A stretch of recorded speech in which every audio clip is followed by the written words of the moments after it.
నమస్కారం, welcome to I dream. ధర్మ మార్గం విత్ విజిత కార్యక్రమానికి స్వాగతం.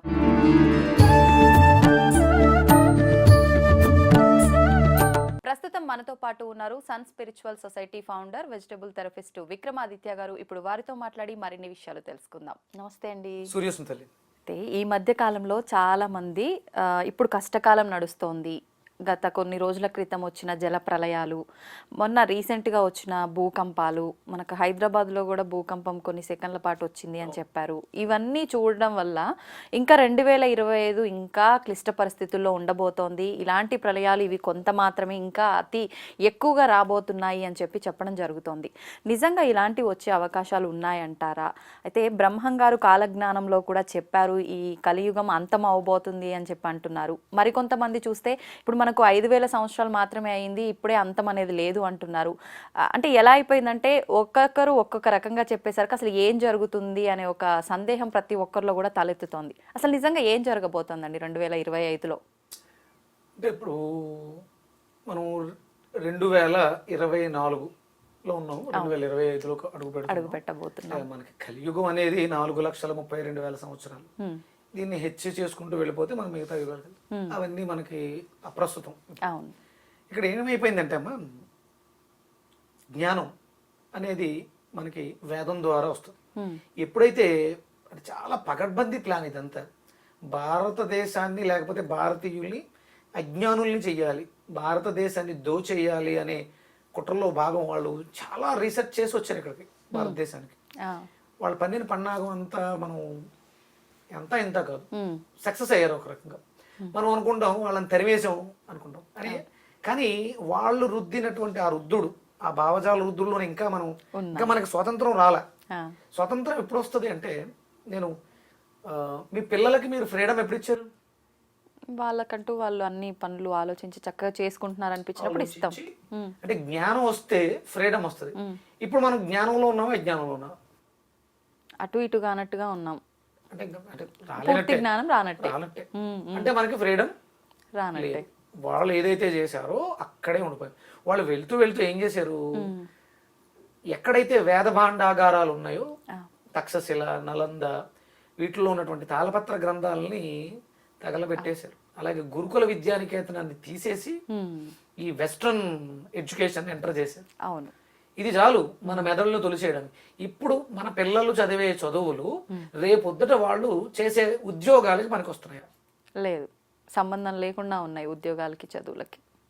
కానీ వేద విద్య ఉందనుకోండి, వేద విద్యలో మీరు అంటే వేదం తెలుసుకోవడానికి ఒక ప్రమాణం ఉంటుంది. అష్టాధ్యాయం, శిక్షణ, సంస్కృతం, ప్రధానం ఇవి వచ్చేసిన తర్వాత నాకు సంగీతం అంటే ఇష్టం, నాట్యం అంటే ఇష్టం, సామవేదాన్ని తీసుకుంటాం. దాంట్లో కొన్ని తీసుకుని నేను దాంట్లో సాధన చేసుకుంటే నేను బయటకు వచ్చి నేను నేర్చుకున్న వేదంతో నేను దాంట్లో ప్రావీణ్యాన్ని పొందేస్తాను, నా జీవితాన్ని గడిపేస్తాను. మీరు ఎలక్ట్రానిక్ మీడియా, మీరు అందులో యజుర్వేదాన్ని తీసుకుని ఒక అంకాన్ని ఎలక్ట్రానిక్ సంబంధించి ఇన్నోవేషన్స్, కరెంటును తయారు చేయడం వేదంలో ఉంటుంది. మీరు అది చదివితే మీరు బయటకు వచ్చి ఆ నేర్చుకున్న విద్యతో మీరు బ్రతికేస్తారు, 10 మందికి బ్రతుకునిస్తారు. వేదాలు అవి మొత్తం పూర్తిగా చదవాలంటే జీవితాలు సరిపోవు. కానీ మనకి నచ్చినంత వరకు సామవేదం, అథర్వణ వేదం, యజుర్వేదం, ఋగ్వేదం ఇవన్నీ అద్భుతాలు. వీటిల్ని దూరం చేసేసారు. వేదాలు ఎవరైనా చదవచ్చా అండి? ఎవరైనా చదవచ్చండి. భగవంతుడు అనేవాడు ఇది కేవలం వీళ్ళకే అని ఉండదండి, ఇది అందరికీ. అది వేదం. వేదం అంటే ఆమోదయోగ్యం. ఇక దీనికి మించినటువంటి ఓడు ఉండదు. అప్పుడు వీళ్ళకే వీళ్ళకే వీళ్ళకే అలా ఎందుకు ఉంటుంది? ఒకటి ఏంటంటే, అంటే ఇప్పుడు మీకు వచ్చిన సందేహం ఏంటంటే వేదం బ్రాహ్మణులే చదవాలా కదా. అంటే బ్రాహ్మణుడు అనేవాడు ఎక్కడ పుట్టాడండి? జన్మతా జాయతే శూద్ర.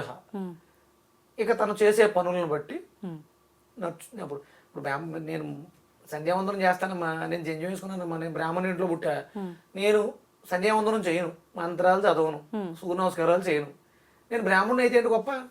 అదే కదా, నా వల్ల ఏంటి సమాజానికి ఉపయోగం? బ్రాహ్మణుడు ఎవరు అంటే జ్ఞానం ఉన్నవాడు బ్రాహ్మణుడు. బ్రహ్మ సృష్టి జరుగుతుంది నా లోపల, ప్రతి మనిషిలోనూ సృష్టి జరుగుతుంది. అంటే ప్రతి ఒక్కడూ కూడా బ్రాహ్మణుడు అవ్వాలి. అంటే బ్రహ్మ అంటే ఏంటి? సృష్టి. ఇక్కడ 4 వర్ణాలు ఉన్నాయి. ఏం వర్ణాలు అంటే ఇక్కడ మనం ప్రళయం గురించి టాపిక్ మొదలు పెట్టాం, ఇటు వెళ్తున్నాం. దీని గురించి మళ్ళీ ఇంకొక ఎపిసోడ్ చేద్దాం. వేదాలు ఎవరు చదవాలి అనే దాని గురించి ఇంకోటి చేద్దాం. ఇప్పుడు రాబోతున్న ప్రళయం ఎందుకంటే మనం ప్రకృతిని పాడు చేసాం. మీకు WHO ఈ హెల్త్ ఆర్గనైజేషన్ ఇవన్నీ కూడా రీసెర్చ్లు చేసి అనౌన్స్ చేసినాయి. క్యాన్సర్స్ విపరీతంగా స్ప్రెడ్ అయిపోతాయి, లేకపోతే కొత్త కొత్త బ్యాక్టీరియాస్ వచ్చేస్తాయి. ఎందుకంటే మనం పర్యావరణాన్ని పాడు చేసాం. అలాగే పాడైన పర్యావరణంలో మనం కూడా ఉన్నాం కాబట్టి మన ఇమ్యూనిటీ సిస్టమ్ పాడైపోయింది. ఆల్రెడీ మనం ఈ సంవత్సరంలోనే ఎక్కువ కేసెస్ చూస్తున్నామని చెప్పి 2025, 2026, 27 విపరీతమైనటువంటి క్యాన్సర్ కేసు. జలుబు చేసిన హాస్పిటల్కి వెళ్ళి టెస్ట్ చేస్తే క్యాన్సర్ ఉంది. ఏదో క్యాన్సర్, ఐ క్యాన్సర్, నోటి cancer, year cancer, throat cancer, ఏదో క్యాన్సర్. ఎందుకంటే మనం దొరికినట్టు ఇష్టం వచ్చినట్టు తినేసాం, వినేసాం, చూసేసాం, అన్నీ చేసాం. ఈ నవరంధ్రాలని కూడా వాడేసాం. చాలా దారుణమైన పరిస్థితి. అంటే కొన్ని పద్ధతుల్లో వాడాలి, అవి ఎంత వాడితే అంత. ఇవి ఇష్టం వచ్చినట్టు వాడేసాం కాబట్టి ఇవన్నిటికి సంబంధించిన ప్రమాదాలు కొంచెం ఉన్నాయి. తెలుస్తుంది కదా, తప్పించుకోలేరంటారా వాటి నుంచి? ఎస్ అంటే ఇప్పుడు తెలుసుకున్నాం అంటే ఇప్పుడు వేదం చెప్పుద్ది ఇది ఏమి జరుగుతుంది, ఏం జరగాలి. అందుకని దానిని అనుసరిస్తూ వేదం ఏం చెప్తుంది అంటే ధర్మము, దానము. అంటే కర్మ చేయడం ద్వారా ఒక చెడు వస్తుంది, దాన్ని మనం దానం ద్వారా నివారణ చెయ్యాలి, నిర్మూలన చెయ్యాలి. ఇప్పుడు మీకు 2027లో గ్లోబల్ వార్మింగ్ టెంపరేచర్ 1.5 సెల్సియస్కి వెళ్ళిపోతుంది. 1.5. అమెరికన్ వాళ్ళు రీసెర్చ్ చేసి డైమండ్ డస్ట్ ని పైన స్ప్రే చేస్తే, సూర్యుడికి మనకి మధ్యలో డైమండ్ డస్ట్ ను జల్లేస్తే సూర్యకిరణాలు డైమండ్ డస్ట్ కి రిఫ్లెక్ట్ అయ్యి వెనక్కి వెళ్ళిపోతే మనం చల్లగా ఉంటాము అని వాళ్ళు ఆలోచించారు. ఓకే, కానీ ప్రమాదం కదా అలా. కాదు, కిరణాలు పడకపోతే ఎంత చోట డైమండ్ డస్ట్ జల్లుతారమ్మా. 200 మిలియన్ టన్స్ డైమండ్ డస్ట్ కావాలి. అంత డైమండ్ ఎక్కడ ఉంది? కొన్ని లక్షల కోట్లు ఖర్చు అవుతుంది. పోనీ అది అక్కడ ఉంటుందా? అది బరువుగా ఉంటుంది, వర్షం వస్తే కిందకు వచ్చేసింది, అది పీలిస్తే మనం బతుకుంటాం, చచ్చిపోతాం, ప్రమాదం. అంటే ఇలాంటివన్నీ ఉన్నాయి. రాబోతున్నవి మన చేతులారా మనం చేస్తున్నాం. ఇక్కడ ఏం చేయాలంటే పొల్యూషన్ తగ్గించాలి. ఆ సూర్యతాపం తగ్గాలి అంటే మనం పొల్యూషన్ తగ్గించాలి. మన వల్ల ఇప్పుడు కోవిడ్ టైంలో 2 ఏళ్ళు అందరూ ఎక్కడ వాళ్ళు అక్కడ కాముగా ఉన్నాం, ఓజోన్ పొర కొంత పూడ్చుకుంది, వాతావరణం బాగుంది. ఇప్పుడు ఢిల్లీ 400 చిల్లర ఎంతో పొల్యూషన్. ఎవడో ఏం చేస్తాం? నా వంతు బాధ్యతగా ఒక భారతీయుడుగా నా వంతు బాధ్యతగా 4 నెలలుగా నేను ఈ దీక్షలో ఉన్నాను. నా వంతు కనీసం నా ఇంటి పరిసరాలని నేను రక్షించుకుంటున్నాను సూర్య ఆరాధన ద్వారా. వేదం ఏం చెప్పుద్దంటే యజ్ఞం దీనికి పరిష్కారం చెప్తుంది. ఆ యజ్ఞంలో నువ్వు ఇచ్చేటువంటి హుతం ఇది సైంటిఫిక్ గా నేను ప్రూవ్ చేయలేకపోవచ్చు. అంటే యజ్ఞో వై విష్ణువు. విష్ణు అంటే ఏంటి? వ్యాప్తి, వ్యాపించువాడిని విష్ణు అంటారు. యజ్ఞో వై విష్ణు. భగవద్గీత అదే చెప్తుంది. నువ్వు ఆ పదార్థాన్ని హవిసు రూపంలో ఇస్తే అది వర్షం రూపంలో పైకి వెళ్ళి పంట రూపంలో మళ్ళీ వస్తుంది. నువ్వు 10 గింజలు వేస్తే పైకి వెళ్ళి 1000 గింజలు ఇస్తుంది, మళ్ళీ దాంట్లో 10 ఇస్తాం. ఇది సైకిల్ జరుగుతుంది. అందుకని యజ్ఞయాగాది క్రతువులు మాత్రమే రాబోతున్న ప్రమాదాన్ని అరికట్టగలవు. నువ్వు నాస్తికుడు అయినా ఆస్తికుడు అయినా వేరే దారి చూపించడం లేదు, చేసి తీరాలి. ఇప్పుడు యజ్ఞం చేయాలంటే అవునే కావాలి. అవునే కావాలంటే ఇక్కడ కబేలాలకు దోలేస్తాను, తినేస్తున్నారు దున్నపోతుల్లాగా. ఎక్కడొస్తుంది అవునే? అందుకని గోమాతను కాపాడుకోవాలి. గోమాత ఈ సమస్యకి పరిష్కారం. వజ్రం కన్నా 200 లక్షల టన్నుల వజ్ర భస్మం కన్నా గోమాత విలువైంది. గోమాతను రక్షిస్తే తప్ప మనల్ని మనం రక్షించుకోలేము. ప్రపంచ ప్రళయం ఎలాగా తప్పదు. మీకు ఒక చిన్న కథ ఒకటి చెప్తారు. ఒక బస్సులో 36 మంది ఉన్నారు. అనౌన్స్ చేశారు ఒక పిడుగు అదే ఒక ప్రమాదం జరగబోతుంది, ఒక చెట్టు పడిపోయి ఉంటుంది, అంటే బస్సు ఆగిపోయింది. అందులో ఎవరో ఒకడు పాపాత్ముడు ఉన్నాడు. అందుకని ఒక్కొక్కరిని వెళ్ళి అక్కడికి వెళ్ళి పరీక్ష చేసుకుని రమ్మన్నారు. ఒక్కొక్కరు వస్తున్నారు, అందరూ అయిపోయారు, ఒక్కడే ఉండిపోయాడు. ఒకే ఒక్కడే. వీడే పాపాత్ముడు అని తేల్చేశారు వాళ్ళు. వీడు వెళ్ళి అక్కడికి వెళ్తే ఆ చెట్టు దగ్గరికి వెళ్తే పిడుగుపడి చచ్చిపోతాడు. ఆయన వెళ్ళనంటాడు, నువ్వు వెళ్ళాలి అంటాడు. మొత్తం మీద ఆయన బలవంతంగా లేచి అక్కడికి వెళ్ళాడు. పిడుగు పడింది, 35 మంది పోయారు. ఈ ఒక్కడు బస్సు దిగుతాడని ఆగింది అది. ఆయన మీద పడలే, పిడుగు వచ్చి బస్సు మీద పడింది. అంటే ఈ ఒక్కడు కోసం వాళ్ళందరూ కూడా రక్షింపబడ్డారు.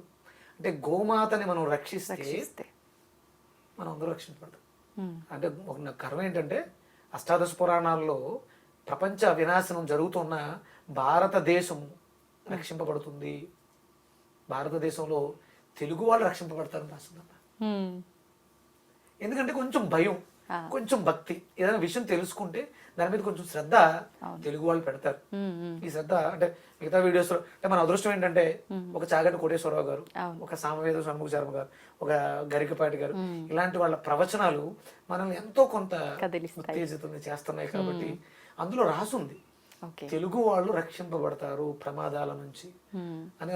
రక్షింపబడతారని చెప్పేసి ఇష్టం వచ్చినట్టు చేసుకుంటే శిక్ష తప్పదు. దయచేసి శ్రద్ధగా ఇక నుంచైనా యజ్ఞయాగాది క్రతువుల్లో పాల్గొనండి. మేము డబ్బులు కట్టేస్తాం, మీరు యజ్ఞం చేయండి కదా, మీరు కూడా చెయ్యాలి, రావాలి, శ్రద్ధ భక్తితో చెయ్యాలి. అంటే యజ్ఞం మాత్రమే రాబోయే పెను ప్రమాదాల నుంచి మనల్ని రక్షించగలదు. ప్రమాదాలు వస్తాయి, నేను చెప్పేశాను, నాశనం అయిపోద్దు దేశం. అయితే నేను పొద్దున ఒక వీడియో చూసిన, అంటే తమ్ము చూసినా కానీ వీడియో అంతా ఓపెన్ చేసి చూడలేదు. ఒక నైట్ అంతా కూడా ఉండదు అని చెప్పి, December 21 ఏదో ఒక నైట్ ఉండదు అని చెప్పి ఉంది దాంట్లో. నిజంగా అలా ఒక నైట్ ఉండకుండా ఉండే రోజు పరిస్థితి ఏర్పడే అవకాశాలు ఏమైనా ఉన్నాయి? అసలు ఎలా సాధ్యపడుతుంది అలా ఒక రోజులో నైట్ లేకుండా ఉండటం అనేది? అది ఇంపాసిబుల్ అమ్మా. అంటే మనకి ఉత్తరాయణం దక్షిణాయనం మారుతూ ఉంటాయి. ఓకే, అంటే వీళ్ళకి కొంచెం అవగాహన తక్కువ ఉంటుంది. ఆయన ఒక్కసారి ఆ నడక మార్చుకునేటప్పుడు రోజు ఎక్కువ ఉంటుంది, డే టైం ఎక్కువగా ఉంటుంది. Okay okay. ఇప్పుడు మనకి దక్షిణాయనంలో ఉన్నాం కదా, ఆయన ఒక్కసారి రథం తిరుగుద్ది అంటారు. ఆ తిరగడానికి పట్టే సమయంలో ఆగుతుంది. మీరు సముద్ర ఒడ్డుకి వెళ్తే తెలుస్తుంది అది. ఉత్తరాయణ దక్షిణాయనం మారేటప్పుడు మనకి కంపల్సరీ అది మేలో అనుకుంటాను, మేలోను అంతే 6 నెలలు గ్యాప్ తోటి. ఇక్కడ ఆగస్టు, డిసెంబర్, జనవరి, ఫిబ్రవరి, మార్చి, ఏప్రిల్, మే, అంతే 6 నెలలు. ఈ నడకలు మార్చుకునేటప్పుడు 1 గంట పెరుగుతుంది. ఓకే, కానీ ఇక్కడ 16 గంటలు ఏదో అసలు ఉండనే ఉండదు, కాలం అంతమైపోతుంది, ఇలా ఏదో చెప్పడం జరిగింది. అలాంటివి ఏమి అన్ని అపోహలమ్మా. ఇప్పుడు త్రేతాయుగంలో సూర్యనారాయణమూర్తి రాముల వారు శ్రీరామనవమి రోజు ఆయన పుట్టాడు కదా, ఆయన పుట్టాడన్న ఆనందంతో అటువైపు వాలిపోయారట 30 రోజులు. ఆయన వెళ్ళలేదు, సూర్యోదయ సూర్యాస్తమయాలు లేవు. అంటే రాముడు మీద ఉన్నటువంటి ప్రీతితో ఆయన అక్కడ అయోధ్యలో ఉండిపోయారు అని శాస్త్రం చెప్తూ ఉంటుంది. అంతే తప్ప ఇవి జరగవు. ఆయన ఆయన ఆయన తిరుగుతూనే ఉంటాడు, భూమి తన చుట్టూ తాను తిరుగుతూ సూర్యుడు చుట్టూ తిరుగుతూనే ఉంటాడు. కాబట్టి ఇలాంటివి ఏమీ జరగవు. చిన్న చిన్న మార్పు అలా జరుగుతుంది తప్ప ప్రళయం అయితే ఇప్పుడప్పుడే కాదు. 4,32,000 సంవత్సరాల్లో మనం అంటే మనం లెక్కించింది 5,000 సంవత్సరాలు ఉన్నా మనం లెక్కించేది 2,000 సంవత్సరాలే. కాబట్టి ఇప్పుడప్పుడే అంతమైతే కాదు. అందరం కూడా 2030 దాటేస్తాం. అంటే ఏమైనా వ్యక్తిగతంగా పొరపాట్లు చేస్తే చూడకపోవచ్చేమో గానీ ఇప్పుడప్పుడే ఇదేం జరగదు. కొంచెం ధర్మాన్ని దృష్టిలో పెట్టుకోండి. దానం అది సమిధా దానం అవ్వాలి. అంటే యజ్ఞకుండంలో వేసేటువంటి సమిధ దానం, గురుతాదానం, ఆవు నెయ్యి, ఇవి రెగ్యులర్ గా చేస్తూ ఉండాలి. మనం ఉన్న దేవాలయాలు ఎందుకు కట్టారు అంటే ఇలాంటివి చేయడానికి వేదికగా ఉంటాయని. మనకి ఫ్యాషన్ అయిపోయింది, చేయట్లా, కొళ్ళకి వెళ్ళట్లా. ధర్మం ఇది, ఆ ధర్మాన్ని అనుసరించండి. మీరు ఆస్తికుల నాస్తికుల కాదు. అగ్ని దేవుడు, ప్రత్యక్ష దైవం, కాలుతుందిగా. వాయువు దేవుడు, పేల్చకపోతే చస్తనాంగా. భూమి దేవత, నడవకపోతే ఉండలేం. ఇవన్నీ నిజాలు, ప్రత్యక్షమైనటువంటి దైవాలు. సూర్యచంద్రులు మనకి సాక్ష్యాలు వాటికి. ఇప్పుడు మీరు అన్నట్టుగా యజ్ఞయాగాలకు మాత్రమే ఈ దానాలు అంటే ఆవు నెయ్యి ఇవ్వాలా, లేదంటే ఆలయంలో కూడా చాలా మంది దీపారాధన కోసం సంబంధించినవి దీపారాధన చేస్తే దీపం వెలుగుతుంది అంతే. యజ్ఞం చేస్తే మంత్రోచ్చారణతో శక్తి పుడుతుంది. యజ్ఞం వేరు, దీపం వేరు. దీపానికి నూనె వాడతాం, అంటే కంపల్సరీ ఇంట్లో దీపం వెలిగించినప్పుడు అవునే శ్రేష్టం అంటాం. కానీ దీనికన్నా ఆ ఖర్చు పెట్టే నూటిని ప్రతి ఇంట్లో వాళ్ళు కూడా చిన్న యజ్ఞం, ఇంట్లో చేసుకునేటువంటి చిన్న యజ్ఞం ఉంటుంది. ఎవరికి వాళ్ళు ఇంట్లో చేసుకుంటే చాలా ఉత్తమం అమ్మా. ఏంటండి ఆ యజ్ఞం? అది రెగ్యులర్ గా నిత్యాగ్నిహోత్రం ఆహా. ఒక 4-5 చిన్న సమిదలు, చిన్న ఆవు పిడకలు వేసుకుని ఒక 2-3 స్పూన్లు ఆవు నెయ్యి వేయలేమా? వేయచ్చు. రోజుకు ఒక 50 గ్రాముల ఆవు నెయ్యితో హవిసిస్తే నీ ఇల్లు వాతావరణం చేసి చూడండి, మీకే తెలుస్తుంది. అభివృద్ధి అనేది మీకు అర్థమవుతుంది. దానం అంటే అది ఫస్ట్. ఓకే. ఎందుకంటే ఇప్పుడు ఇవాళ అన్నం పెట్టా, తినేసి వెళ్ళిపోయారు, రేపు ఎవరు అన్నం పెడతారని ఎదురు చూస్తారు. అవును. కానీ పంట పుష్కలంగా పండించగలిగి హోమం చేస్తే ఇది పైకి వెళ్ళి వర్షమై వచ్చి పంటగా తయారవుతుంది. 10 ఇస్తే 10 మందికి అన్నం పెట్టుకోవడం అవుతుంది. అవును. ఇది అందరికీ ఆమోదం. తినేస్తే తింటూ వెళ్ళిపోతే అయిపోతుంది. ఎవరు పెడతారని ఎదురు చూసి సోమరిపోతులు పెంచుతుంది. దానం అంటే ఫస్ట్ యజ్ఞాదానం, తర్వాత శాంతి దానం. అంటే కాళ్ళు చేతులు లేవు, ముసలి వాళ్ళు పని చేయలేరు, అలాంటి వాళ్ళకి అన్నదానం శ్రేయస్కరం. మీరు ఇక్కడ క్యాన్సర్ హాస్పిటల్ దగ్గర బళ్ళు వచ్చి తెగబెట్టేస్తూ ఉంటారు. అవును. అక్కడ పాపం పొరుగు ఊర్ల నుంచి వచ్చినటువంటి క్యాన్సర్ పేషెంట్లకు పెట్టడంలో తప్పలేదు. అక్కడ కొంతమంది సోమరిపోతులు ఉంటారు, ఎవడొచ్చి పెడతాడా అని.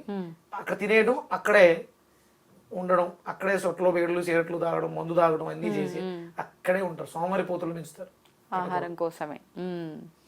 ఓకే. మీకు కలిగింది, మీరు యజ్ఞాదానము మీ దగ్గరలో ఉన్న దేవాలయాల్లో వారంలో ఒక రోజు, నెలకు ఒక రోజు వెళ్ళి కూర్చుని, అంటే వాళ్ళు చేస్తారో చేయరో మనకు తెలియదు కదా, అందుకని దగ్గర కూర్చొని హోమం చేయించుకోండి. ఒక గంట కేటాయించలేమా? అవును, కేటాయించవచ్చు. ఈ దానం చేయాలి. అన్నదానం మంచిదే, కానీ అది అపాత్ర దానం అవుతుంది. యజ్ఞాదానం అపాత్ర దానం కాదు, ప్రకృతిని సమతుల్యం చేస్తుంది, పంటల అభివృద్ధి చేస్తుంది, ప్రకృతిలో ఉన్నటువంటి పొల్యూషన్ ని 100% కట్ చేస్తుంది. ఓకే. మీరు వేదం తెలిసిన పండితుల దగ్గరికి వెళితే ఆ యజ్ఞ విధిని చెప్తారు. ఇంట్లో సింపుల్ గా నా వీడియోస్ ఉన్నాయి, నేను చేసి పెట్టాను. సంస్కృతికల్ సొసైటీలో ఒక 10 నిమిషాల్లో ప్రతి ఇంట్లో గృహస్థు ఒక చిన్న హోమగుండం పెట్టుకుని యజ్ఞం ఎలా చేయాలి చేసి పెట్టాను. సింపుల్ గా 10 నిమిషాలు అయిపోతుంది. ఓకే. అంటే ఇంట్లో పెట్టుకునే చిన్నగా ఏమన్నా దొరుకుతాయా? చిన్నవి దొరుకుతాయి, చిన్న యజ్ఞగుండాలు దొరుకుతాయి. అందులో అంటే ఏమీ లేవు, ఒక స్టీల్ గిన్నె తీసుకోండి, చిన్న స్టీల్ గిన్నె ఉంటుంది ఇంట్లో, అవును, దానికోసం కేటాయించు, దాంట్లో చేసేయచ్చు. ఓకే. ఓకే. అంటే చెయ్యాలని తపన ఉండాలి. చిన్న చిన్న పుల్లలు, చిన్న చిన్న, నేను గోశాలకు వెళ్ళి పేడ తెచ్చుకుని చిన్న చిన్న పిడకలు చేసి పెట్టుకుంటాను. మీరే చేస్తారా? ఇంట్లోనే చేసుకుంటాను, అవే వాడతాను. ఓకే. ఓకే. మళ్ళీ ఇప్పుడు ఏది బయట కొనుక్కు రావాలన్నా అది కల్తీ అనే ఒక ఆలోచన వస్తుంది కాబట్టి మీరు అన్నట్టుగా ఎవరికి వాళ్ళు చేసుకోవడం ఇంకా ఉత్తమం. అందరికీ కుదరదు. అరే దైవం విషయంలో ఒకవేళ ఎవరన్నా పొరపాటు చేస్తే ఆ పనిష్మెంట్ అది, అంటే దైవం చూడట్లేదు అని అనుకుంటారు. ఏ కన్ను చూడదనా వస్తుంటది కదా, ఆ చేసేవాడికి ఎక్కడో చోట కొట్టేస్తుంటది, అందరూ అనుభవించేస్తున్నారు. మీరు భక్తితో చేయాలనుకున్నారు కాబట్టి దాంట్లో దోషం భగవంతుడికి అంటదు. నిజంగా ఆ దోషం ఏమైనా ఉంటే ఆవు నెయ్యిని కల్తీ చేసే దరిద్రులకి, వాళ్ళు దరిద్రులు అయిపోతారు. ఆవు పిడకలను కూడా కల్తీ చేశారు అనుకో, ఇంకా ఏం చెప్పక్కర్లేదు, ఇష్టదరిద్రుడు. అంటే ప్రతిదీ ఇక్కడ అనుభవించేస్తాం, ఇంకొక నరకం లేదు, ఇక్కడే నరకం ఉంది. అవునా? గరుడ పురాణంలో చెప్పిన ఇంకొక నరకం ఇంకొకటి ఎక్కడో లేదు, ఇక్కడే ఉంది. A to Z ఇక్కడే అనుభవిస్తాం, పాపపుణ్యాలని ఇక్కడ అనుభవించాలి. అందుకని మీరు చేస్తున్న దాన్ని దృష్టిలో పెట్టండి. ఏం చేస్తున్నారు అనేది నాకు మీరు చేసే తప్పు తెలియకపోవచ్చు, మీకు తెలుస్తుంది అంతరాత్మకి, దానికి సమాధానం చెప్పాలి. ప్రతిదీ ఎనర్జీ. అవినీతిని కల్తీ చేస్తే ఎనర్జీని కల్తీ చేసావు కాబట్టి పాపం తెలియక నేను హోమం చేసేసాను, దాంట్లోంచి ఏదో పుట్టింది, ఒక శక్తి పుట్టింది. నిష్కల్మషమైన మనసుతో చెయ్యాలని తపంతో చేశాం కాబట్టి సత్ఫలితం నాకు, చెడు ఫలితం ఆ తప్పు చేసిన వాడికి. 100% కర్మని ఎవరు తప్పించలేరు, లెక్కలు చెప్పేయాలి. అవినీతిని కల్తీ చేసి ఎన్ని కోట్లు సంపాదిస్తావు? నీ కొడుకో కూతురు లేకపోతే నువ్వు నీ పెళ్ళమో క్యాన్సర్ వచ్చి పోతే హాస్పిటల్కి వెళ్ళేది బ్యాలెన్స్ చేస్తా. నిజాయితీగా నిక్కచ్చిగా రూపాయి సంపాదించు, తృప్తిగా గుండెల మీద చేసుకుని హాయిగా నిద్రపోతాం. ఎంతమంది కోటేశ్వరుడికి నిద్ర ఉందమ్మా, ఎంతమందికి ఆకలి ఉంది, మనశ్శాంతి ఉండదు.